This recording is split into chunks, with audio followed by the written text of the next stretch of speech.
Hi, I'm Bob Gimlin. Thunderbird is a broad term used to describe oversized birds in North America.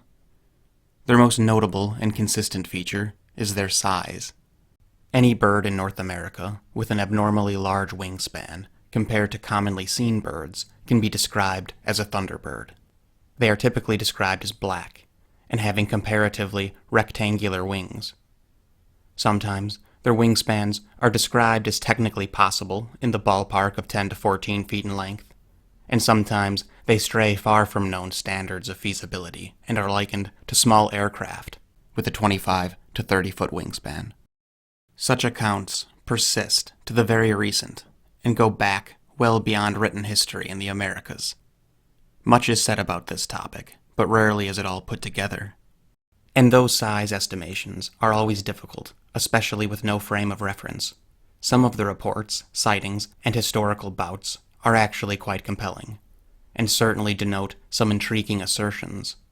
This video will discuss the pre-European notion of the Thunderbird, historical sightings, modern sightings and encounters, a few contested video clips, what large really means for a bird, and finally, a range of explanations. The Thunderbird was a predominant character, deity, or entity in the traditions of North America's tribes, and it's important to keep in mind that the culture of pre-European civilization in the Americas was an oral culture. There was no writing, so everything we know about their culture is totally dependent on languages that are still debated. So we'll never know with certainty the degree of belief in such matters, but its role in native lore is consistent throughout the entire continent. It is a giant bird that has a strong correlation with thunderstorms. It is powerful and generally considered virtuous or moral in its human attributes, which all animals were endowed with. The Thunderbird is distinct in native culture, as it is often portrayed alongside eagles, and in the folk stories often interacts with falcons and ravens and other birds. And Thunderbirds play a particularly important role in native traditions. They were in constant combat with the various less kind deities, such as the great horned serpent and underwater or underworld panther. Thunderbirds were called upon to combat these evil spirits. Often lightning was perceived to coincide with these fights. The language of the mythos is unclear. Whether or not these deities fought with lightning, if the fights caused storms, or if they fought during storms, is culturally open to interpretation. Totems held great significance to the North American tribes. Totems are animals or objects used to depict certain attributes or features that a group or individual wants to embody. A totem pole is a physical representation of these totems, along with their symbolism. Virtually all of the tribes of North America had a totem representation of the Thunderbird, or a large bird that is related to lightning, that holds particular merit within their belief structure. The Kwakiutl tribe in the Pacific Northwest and the Ho-Chunk tribe of Wisconsin used the Thunderbird as their predominant totem animal. Totem animals important to the Haida in British Columbia are raven, eagle, killer whale, bear, loon, woodpecker, thunderbird, hawk, wolf, dogfish, owl, otter, sea lion, mountain goat, and denakwa, depending on who you ask. And it is interesting how if you look up types of rabbit on Google, the Easter bunny will not appear on the list. And though obviously theological or mythological aspects were given to thunderbirds, all animals were given such attributes because animals were pivotal to their belief structure, especially in regard to creation. And though the First Nation concept of thunderbirds is enshrined with mythos, so is the rest of their world. An animal being enshrined in mythology does not necessarily make that animal mythological. But of course, the legend doesn't stop with native cultures. Historical newspaper reports of thunderbirds are relatively rare. Cryptids were actually quite topical in the past few centuries, and the lack of giant bird reports almost leads me to believe that it wasn't newsworthy or captivating enough to report, or more importantly, captivating enough to merit valuable column space. Author Loren Coleman compiled some sightings from Alton, Illinois that took place in the 1940s. Numerous unrelated people reported seeing a large, jet black bird, Most of these sightings were at great distances. One witness said that in 1948 he thought he was watching a small aircraft, until its wings started to flap. He said it was flying very high in the air. Another witness the previous year described a similar black bird, with an estimated wingspan of some 20 feet, that cast a shadow like an airplane. Alois Kaufman, the mayor of nearby St. Louis, was so inundated with giant bird sightings that he endeavored to find whatever people were seeing. He sent an employee to trap a giant bird, but considered the mystery solved when the employee returned with photographs of tracks of a great blue heron. The mayor was likely just after a bit of publicity, but even the greatest of great blue herons did not fit the profile of the reported giant birds. And these reports from some 70 years ago become more interesting when taking into account that similar reports occurred in the same area, again, some 30 years later. 1978, Danville, Illinois. A 17-year-old named John Walker was hunting doves with a friend. It was noon and a bright day. He claims to have seen a giant black bird that made a series of shrill shrieks. He said the wings seemed more square than birds he was used to seeing. He estimated the body, from neck to where the tail starts, to be between 5 or 6 feet in length. He said it was unsettling enough to end he and his companion's adventure. But a decidedly more dramatic encounter occurred a year prior in 1977. It was in Lawndale, Illinois. Marlon Lowe was 10 years old. He was playing with some friends in a field beside his house. He claims that a giant bird swooped down on him and had contact with him for some 40 feet. To be clear, he does not claim that it was carrying him up into the sky. He weighed 60 pounds. He asserts that it lifted him so that he was being dragged across the ground as his legs tried to keep up, or else the talons would dig in. His mother saw this happen from the house. She ran outside, and the bird retreated. Another bird circled overhead while this occurred. Marlon Lowe saw nothing immediately before the attack. It was completely unexpected. His mother, Ruth Lowe, filed a report with the county conservation officer and the sheriff's deputy office. Both mother and son described it as black, with a white ring around its neck. The conservation officers put out an alert that there is an aggressive turkey vulture, but the Lowes disagreed. They believed it was bigger than any turkey vulture. After a visit to the library, Ruth Lowe concluded that it was an Andean condor. The boy did have lacerations below his armpits, but nothing requiring urgent medical attention. Vultures and condors have gracile talons.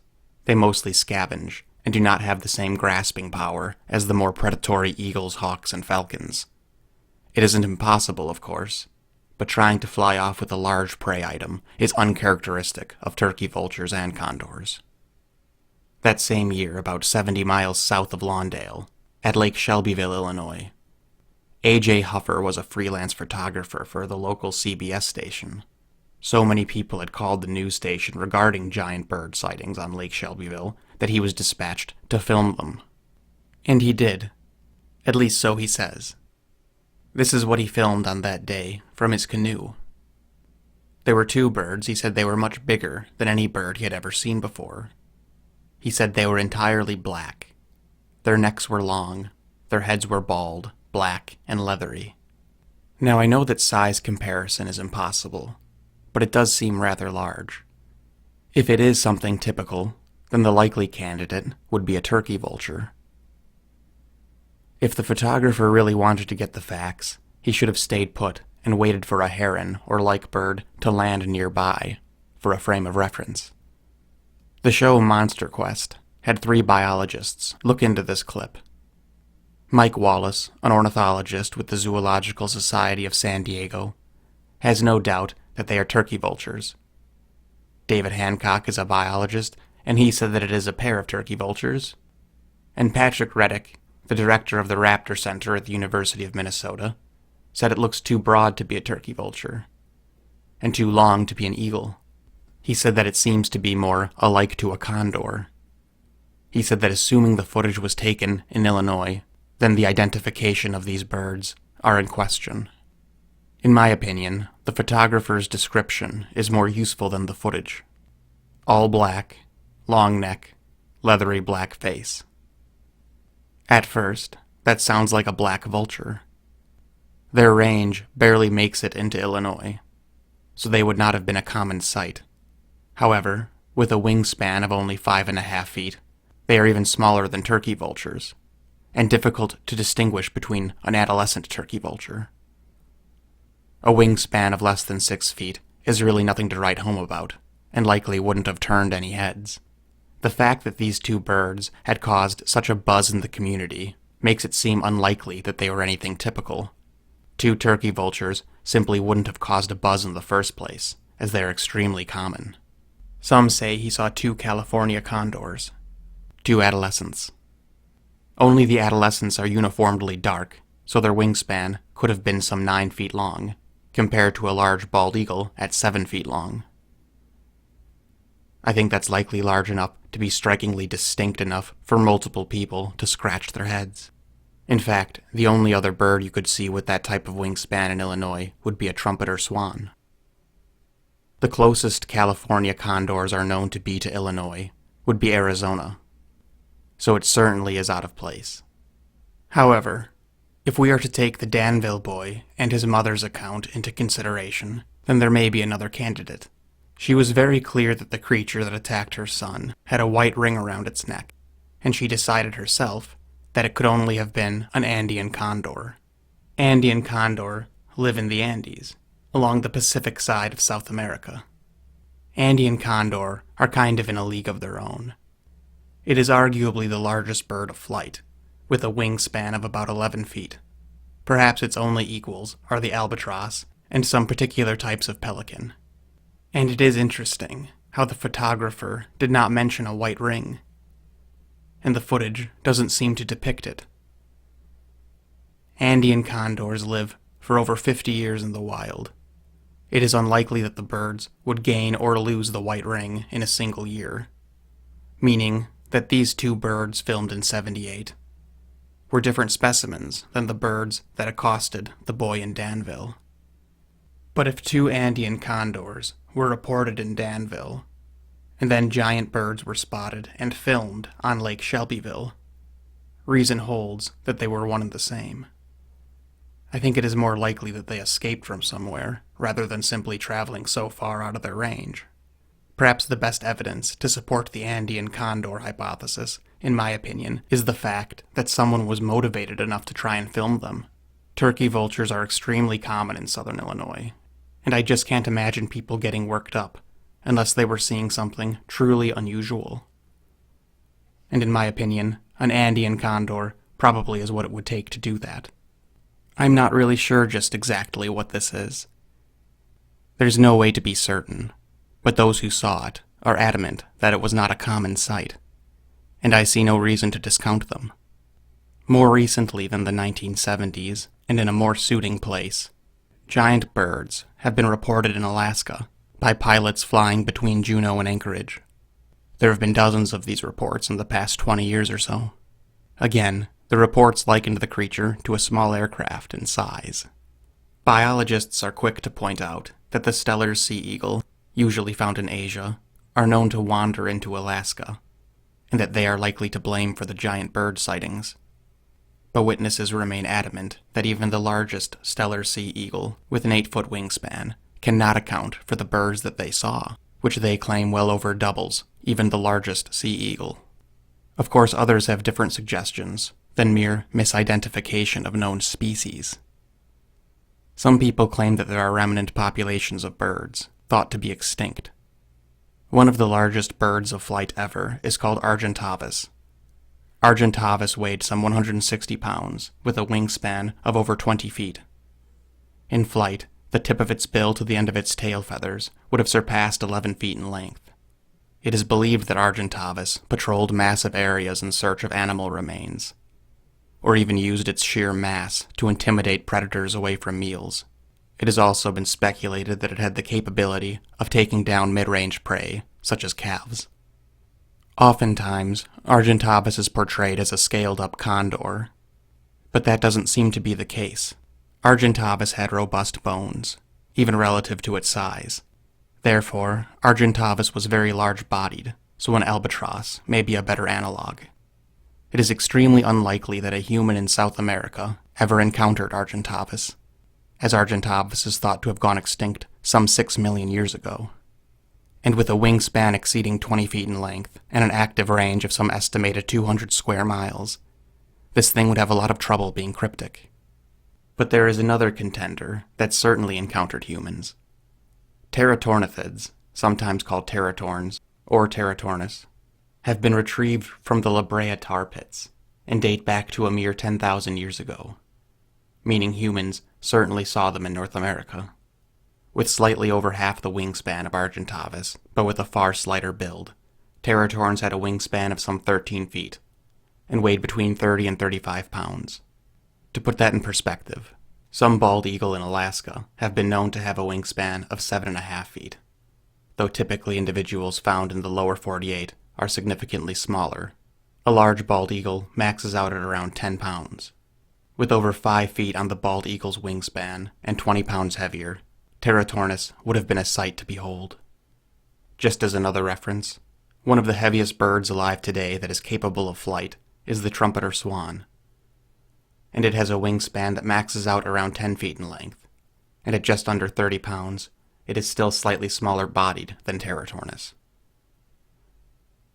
Understanding the significance of size variation in birds is crucial in understanding just what it takes for a specimen to truly stand out. The largest native raptor anyone should see cruising the skies of Illinois should be a bald eagle, with a charitable wingspan of 7.5 feet. Then would be the turkey vulture, with a 6-foot wingspan.